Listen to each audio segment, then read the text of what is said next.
may have noticed as you come by, you've got solitary confinement here, over there. You've got the bakehouse here, and between the two was the tannery.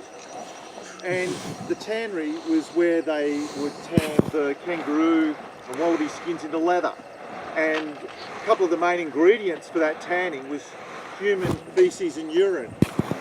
So you're sitting in solitary confinement, you've got the smell of the tannery combined with the bakehouse just to torture you that little bit more.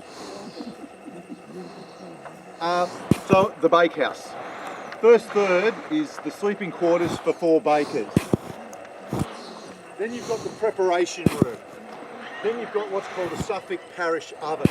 Now note the bricks in the mouth of the oven, they're all vertical. The whole interior dome is made of vertical bricks. What you do is you build your walls up, you shape a dome of sand, you shave the edge of the bricks, you start in the middle, and you put them out, spiralling out.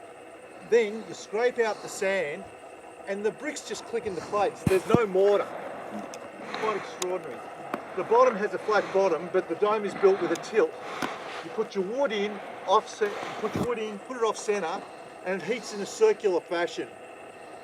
400 loads of bread, 1 barrow load of wood, no smoke.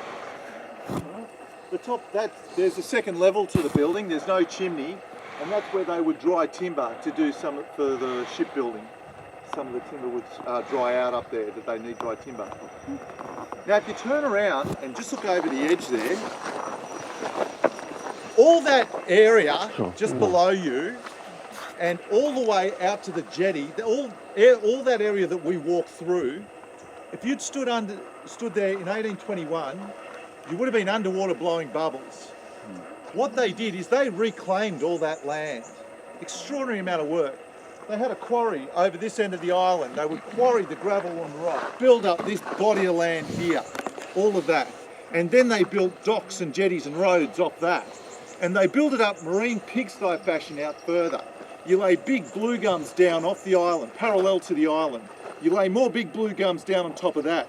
You put on wooden platforms, you cover it with gravel and rock, and then you've got a good working platform to work on. But over the years, that wooden platform has deteriorated and disintegrated. But what you can still see are the big timbers that they used to build it up on. There's over 150 big blue gum timbers around the island, 50, 60 tonne each. And when you go back out on the boat, just as you're coming off the jetty, you'll see those big timbers still there. Quite extraordinary the amount of work they did. Let's move on.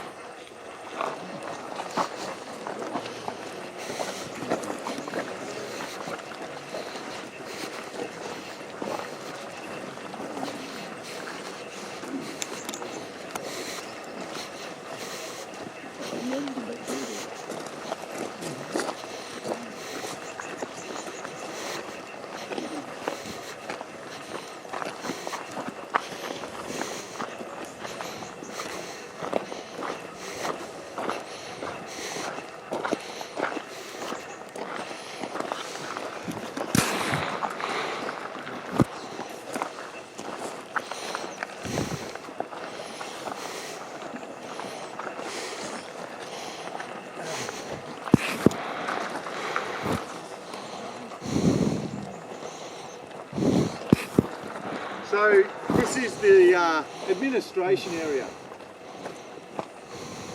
And let's talk about the diet. Well, hey, for you, Major Chair, roast swan, baked wombat, stuffed echidna. For the rest of you, it is pork and beef, green, slimy and salted.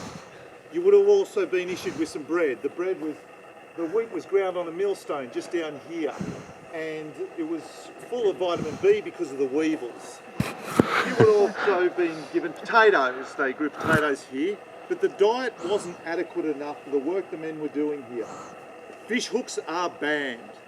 So, but what the convicts do is they supplement their own diets. They catch wallabies. They catch wallabies for the meat, and they trade the skins with Major Champ and the military. And the military take the skins to the tannery for their own profit. There's no superannuation here. The military have to make their own superannuation up as best they can.